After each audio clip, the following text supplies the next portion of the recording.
every week we look at the NFL game picks, right? And every week they choose us to lose the game. Every week they chose us to lose, we win. Every time they chose us to win, we lose. So, let's see what ends up happening. Alright, so let me go ahead and block off half my screen, or else I'll take down my video. The NFL is great like that. But let's go ahead and listen up to them telling us how this game is going to go. Let's go ahead and listen up. And I'm going to give my reaction, obviously, after. Teams met last year in the divisional round where Joe Burrow carved up the Bills in the snow. Joe Cool threw for 242 and 2 touchdowns. Cincy went on to win it 27-10 after a slow start to the season. The Bengals doing the thing that they've typically done these past few years. They just rip off wins, 3 straight. The match-off could be a playoff preview. But what do you see happening, Greg? I like the Bills in this game. I went back and forth. I had the Bengals at first, and I flipped it. I liked what I saw to Josh Allen and the Buffalo Bills last week against Tampa. It was a totally different offense. It was a lot of hurry up, and it was a lot of Josh Allen running the ball. To me, they are better off when Josh Allen takes that governor off and he runs. But they also are better off when they're playing really fast. They were getting up to the line of scrimmage. It allowed the rest of their weapons, like Dalton Kincaid, like Gabe Davis, like your boy Khalil Shakir. Like, the entire Bills attack was unlocked. I know it was against the Bucks, but there was something about this week that everyone's just like, well, the Bengals own the Bills.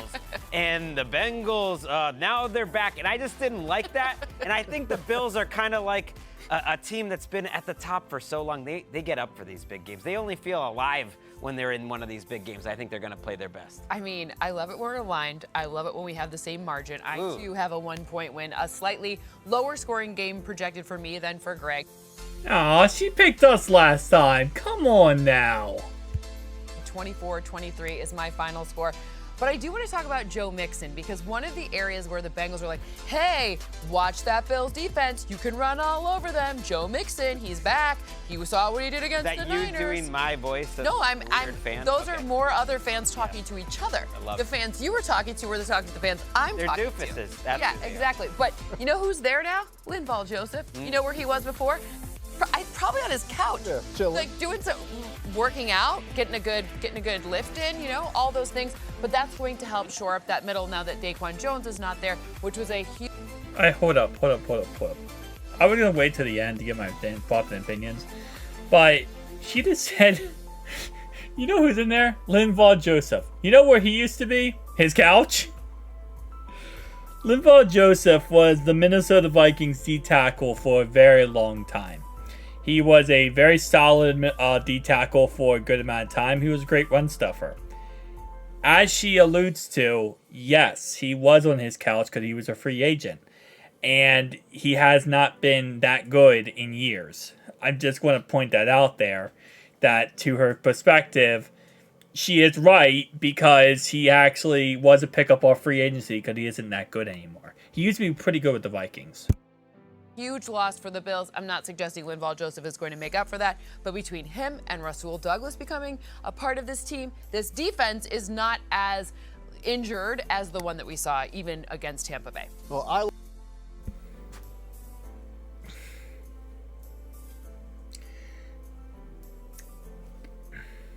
Okay. The defense versus Tampa Bay, right? That defense they had against Tampa Bay. They are now without Kahir Elam, their number 2 corner in this game. He's on IR. He's out, okay? They're also without 2 of their linebackers. Their outside linebacker and the middle linebacker. Very key players on their defense.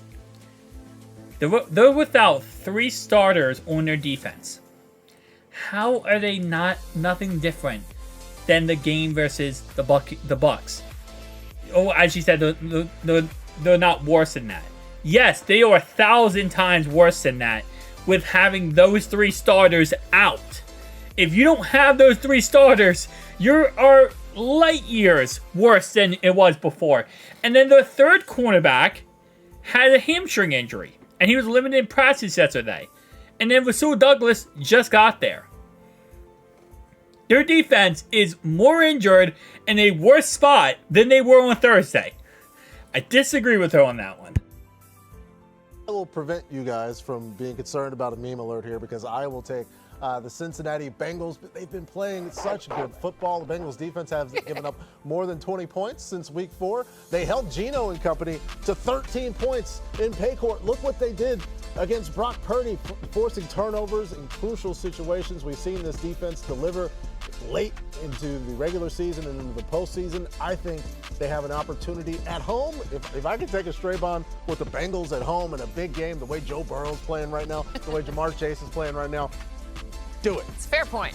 I'll take it. It's a fair point. I mean, there's only 3 of us. One of us is bound to get a Strabon or prime number here in these good games. Or just Greg.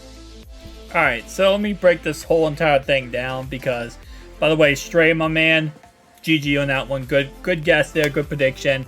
But I love this, right? I actually do love this because, listen, when we get counted out, when we get betted against, when they say we can't do something, we can't win, that's when we win. We win when we are the underdog. So I like this because this is all doubting. This is all saying, oh, no, team's not good enough. Sorry, can't beat the Bills. Not good enough. Keep doing this.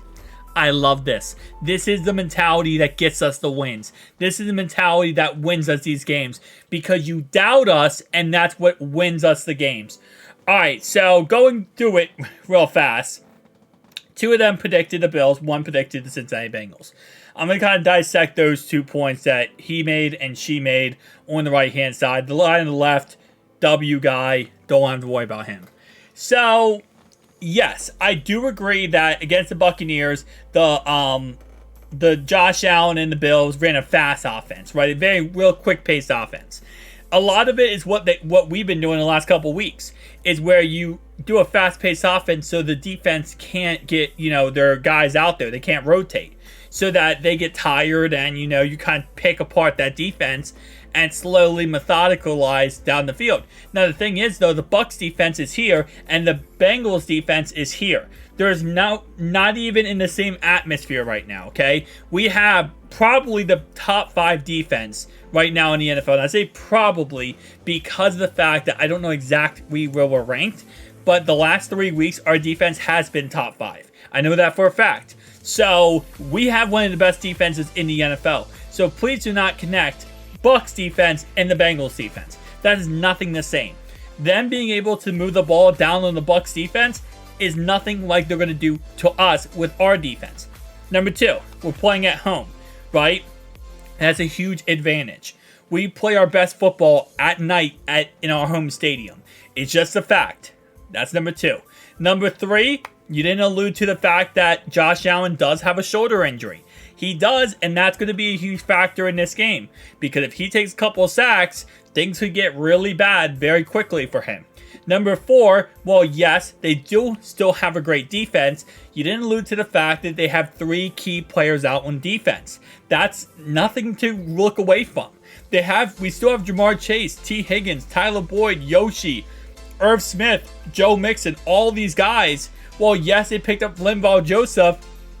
Hate to tell you this, it's not going to change anything, right? We still have a very electrifying offense that's stepping up and playing great football with the fact that they have so many injuries on defense.